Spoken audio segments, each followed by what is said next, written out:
Tonight, Luke is with the London Underground and I'm with GTK.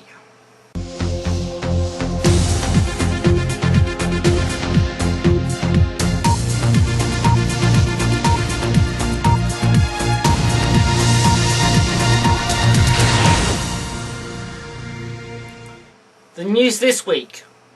Colony 7 is to be ported over to Elite Force 2, but the colonists need your help. They're looking for skinners, mappers, texturists, and voiceover actors. If you need help, get in touch with them. You can find more information on our website. Let's now have a quick look at what's on this week. On Friday at 6 you have got Station Omega and Revenge at 8. Saturday at 7 you have Voyager, while on Sunday at 7 again you've got A9 Horizons, followed by First Steps at 8. You can of course find more information about these on our website, erefreview.com/what's-on. Hello, I'm Luke Sutton, formerly known online as the 10th Doctor, and this week for Map of the Week I'm looking at London Underground. Okay, so here we go, beamed into Baron's Court. I believe this station is called. I don't know if it's an accurate representation of the real London Underground station, but there we go. Nice skybox, but no ground. I don't know what's going on there. There's a car park. No parking, no. Bad car. Cost of ticket, £1.50. Oh, it's one of those MasterCard things. Aha, very funny. Here's a train. Let's get in. Very basic, just some seats here. This will take us to the other side of the map. And off we go through the tunnel. The next stop will be Hammersmith. Hammersmith. And here we go. This map doesn't have bot support, you may notice. Waiting for players, it says. The next stop will be Baron's Court. That's a rubbish computer voice. We go up the stairs at Hammersmith Station, another one of those bloody MasterCard adverts. Some power-ups. It's all terribly plain here. I mean, there's the map, there's the flag face, but you can play capture the flag on this map. But look at those textures, just very plain. Although there's some nice little adverts there for Captain Proton, Raven, and oh look, Elite Force itself. Don't go on the tracks, by the way, because, well, yes, that's why. Of course, back at Baron's Court, if you go to the other side of the platform, you climb up here. Here's where the flag base on this side is. There's the arc welder.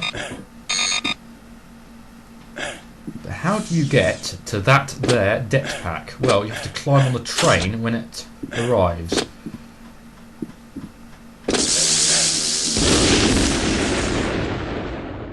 So London Underground, it has a working train, which is always good, but I think it's a bit small. There's 2 stations, but I get the feeling that there should be a lot more to this map than there is. It's all very basic. I mean, you've got the train, which is the main feature, and a nice exterior platform, but the interior one's just a bit plain, the same repeated texture over and over again. So that's a bad point. A good point, I think, is the novelty of it. I think it's a very novel map, and it's accurate. I mean, oh dear, I'm going to die. It gets 6 out of 10 from me because it's an okay map, but a bit small, bit too many repetitive textures. Now back to John. Do you ever think that there's not enough maps for Elite Force? Or is not the type of maps you like? Like, if you're role-playing, how many good alien maps are there? Well, today we're going to have a look at GTK, which is the mapping tool for Elite Force. So, let's have a look then. So, let's load GTK up. When GTK loads, you'll see your default workspace. You've got your top-down view, you've got your height adjustment, you've got your texture palette, and got a 3D preview. We'll look at these more in a bit. Let's have a look and make a sample map. Let's load some textures up.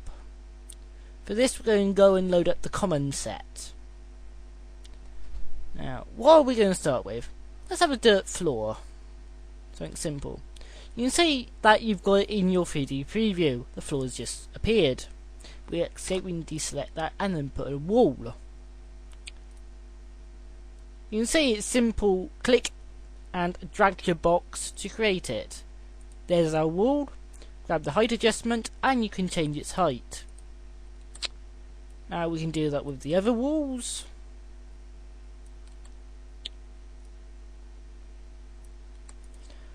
There we have a pen. But if we want a room, we want a roof, don't we? So let's put in a roof. Again with the height adjustment.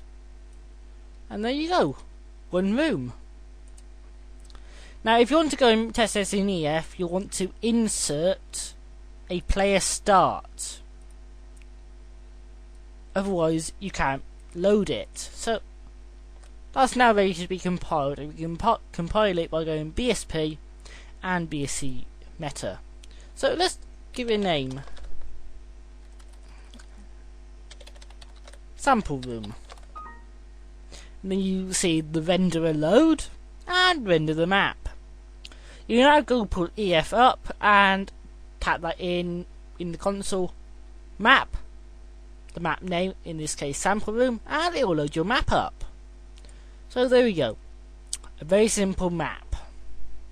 But what are the other maps out there like?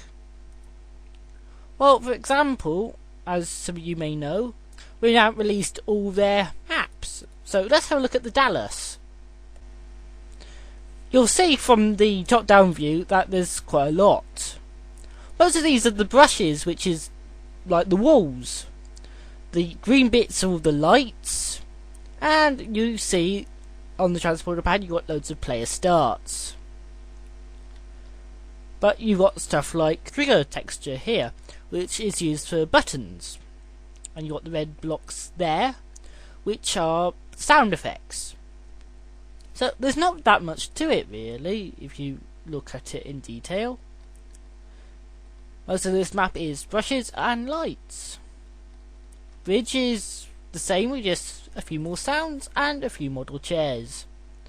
And if you look in the textures, there's just loads of them. So why don't you go and download GTK and have a look. If you look on our website, you'll find a link to the GTK installer as well as several tutorials to help you get started. We hope you have fun mapping and hope to see some of your work released on EF Files possibly in the near future. Good luck. Ah yes, the last of the recent snow we've had here in the UK. All gone now. Funny that, isn't it? Another question, a very good question, is where have all the maps gone? Is it me or are most role-playing servers using Poseidon B, the overrated Atlantis, or Starfighter Command? The current trend of repetitive roleplays isn't being helped by the same maps being used all the time. You can add relativity to that list too. The problem is, outside of serial roleplays, you just find people messing about on the server. Players are only interested in doing frankly boring ship life roleplays. Add that to the constant overuse of the Romulans, and you get lackluster roleplays. I personally think there should be some new code in the next beta release of RPGX, which automatically kicks any player who mentions the phrase ship life or Romulans. Now that would piss some people off. Ha! My point is, people should start using different maps. Asteroid Base is amazingly good fun. It's brilliant. Why not use that? Or maybe Starbase 515. Or even RPG Chambers. That's never used anymore and it's great. Come on guys, stop playing bloody Poseidon B. Grab a Star Trek book, look at the blurb, use that to base a roleplay on. And just have fun, for crying out loud. It ain't hard. Now, on a related matter, we've seen an increase in noob servers popping up recently with some absurd rules. So here now for your viewing entertainment, Blue Star Roleplay, the movie.